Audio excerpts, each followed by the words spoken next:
What? Okay, yeah, I'm Jimmy. I'm with the Gladstone Hyundai store. I've been lucky enough to work with a couple different manager styles, with Brian, with the guys at Wilsonville, with another store where there wasn't a process, so I got a good understanding of what I like and what I think works.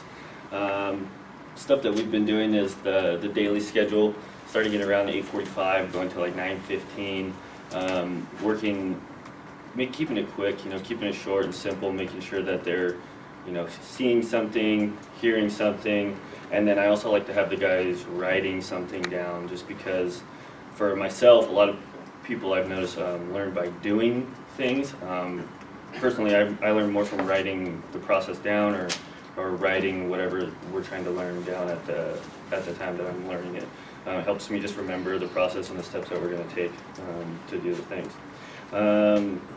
Something that we've been doing is manager staff just getting together each week and just measuring how things have been going, from our Monday, Tuesday, because I'm there Monday, Tuesday, or I'm off Monday, Tuesday, and I'm, off, or there Wednesday, Thursday. So the other team needs to be on the same page as well as our team to make sure that we're doing the same training. We do 1 week on and then 1 week off. So like last month, it was phones and overcoming objections.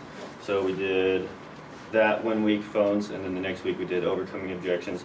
On Fridays, we like to have finance come in and do like a product, whatever it's a max guard, a clear bra, VSC explaining gap. We have a really young, new staff. So the people who've been selling cars there are less than 2 years, or less than a year and a half, I'd say, for pretty much everyone there. So getting the process down is the goal for this month. So this month we're really focusing on what we can do to help them out as far as learning the process and slowing them down.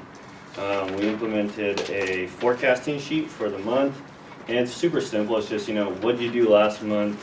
What are you guys going to try and do this month, new and used? And then at the bottom, what are you going to do to get there? And so we'll go over those individually with each person on Fridays. Make sure that what you're pacing, what you did last month, and where you're at, and what we think you need to tweak or fix to get to your goal of this month, right?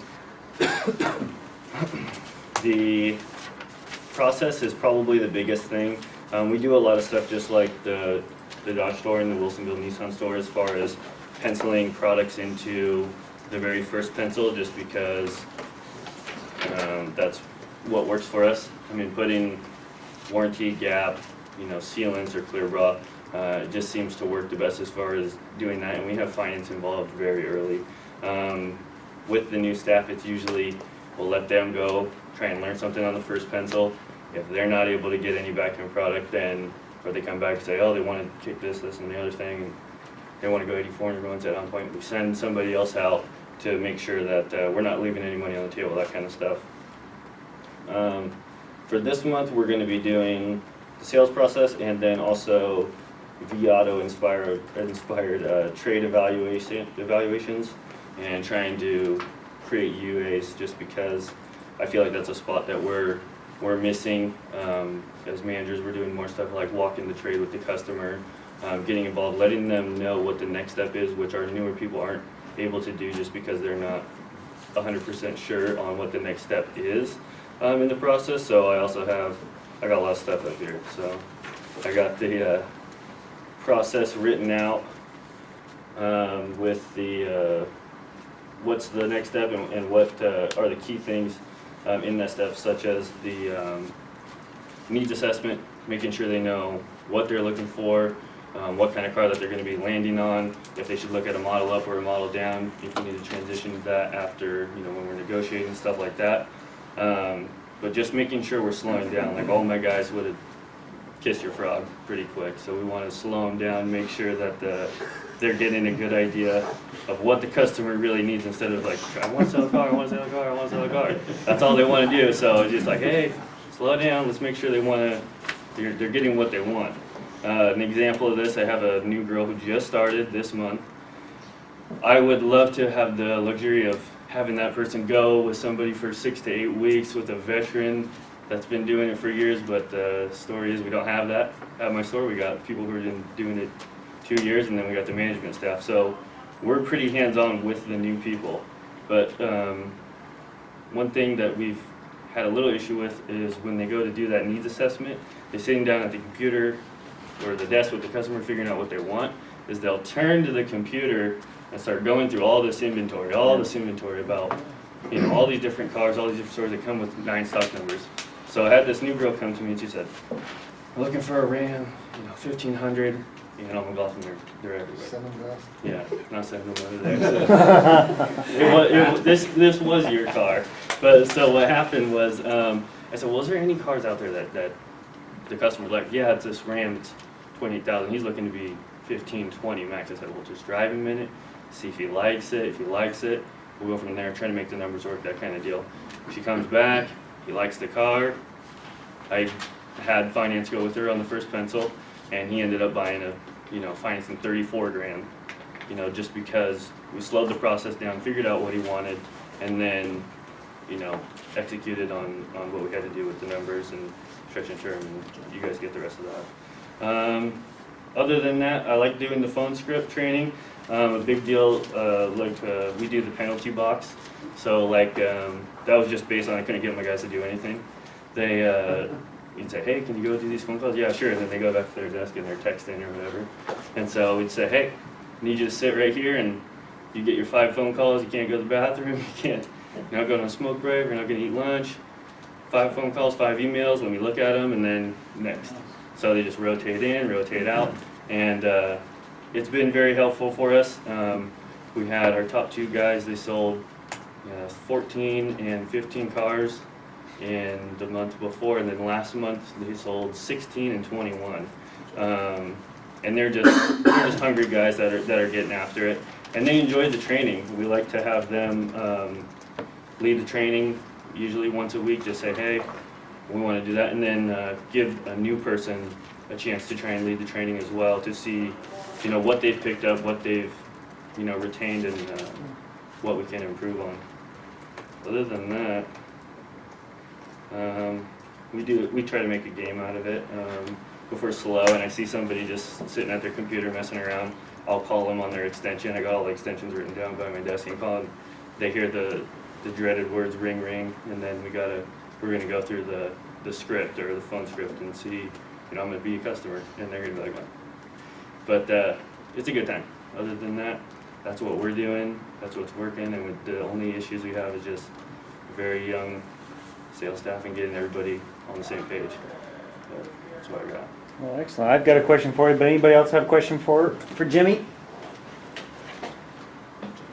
So, quick question for you. You mentioned that they spend time, they've got to do 5 phone calls, 5 emails, that sounds like it's a scheduled basis. Is it a penalty? You see somebody not doing shit, so they're going in the penalty box? Or is it like on a schedule throughout the day, here you know what's going on? So on my days, it's just after we do training usually, we'll either say, okay, because it was a group, it was like a collective thing that they weren't doing it. And so it's whoever's there first, we'll get theirs knocked out, and they can go on the floor and take ups and stuff like that. Hit phone calls and, you know, get phone ups and stuff like that, or work service. But it's an everyone thing now. It's just called the penalty box because you got to sit with me for a while. But so you just one at a time grab one it? One at a time. Yeah, just a round robin effect. Usually 1 or 2 rounds. It's not all day. So every day somebody cycles through. Yeah. So we have crews of like 3-4 people.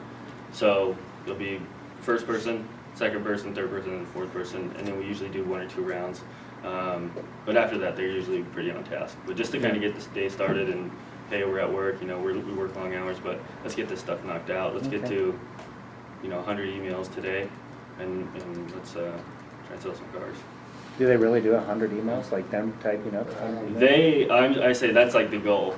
So they usually get between 20, 22 a piece. That's the goal. But with the newer people who don't have that stuff on their CRM, they'll usually just be training with us. Or what's your benchmark expectation for a salesperson by way of outbound phone calls, texts, and emails? 15 and 20. So 15 emails, 20 phone calls in the CRM though. So because the way I have mine laid out, I can see the daily report, and then we can look at the monthly and month to day, that kind of stuff. But my guys have figured out some loopholes. They'll do like campaigns. So in our CRM, we can do like a campaign and let's just like blast it to like all their drop leads. Which my guy who sold 21 cars last month, that's how he did it. He's like, give me everybody's drop leads, just everything that's just the garbage stuff. Give them to me, and I'm gonna call and email every single one. He got really creative and got onto Google Voice or something like that, where he texts from his computer, and he'll have like 50 windows open, but he's just pulling people in that were not necessarily in the market, that we just have their information. How many leads per salesperson Smart. do you have when you do that? As far as your staff, if you got, how many you got? I only have seven So when seven you have salespeople. 3 or 4 with you, how many leads does each salesperson, how many are they working? Active leads, do you know? Active leads, we keep them, well, like our internet guys, I guess you could take away 2, so closer to 5 actual salespeople, but they usually have, anywhere from 60 to 80 active leads, and then they'll put it into a manager live turn or a drop status, in which case I can go in and see why are we dropping this.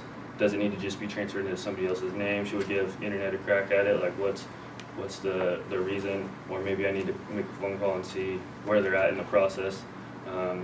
Usually I wait for like a hot note, and they'll put in a reason why they're dropping it. It's always nice to have an email saying, if they bought elsewhere or something like that. It makes it easy to justify why we're letting that one go. Nice. Anybody else have anything? All right, let's give him a hand.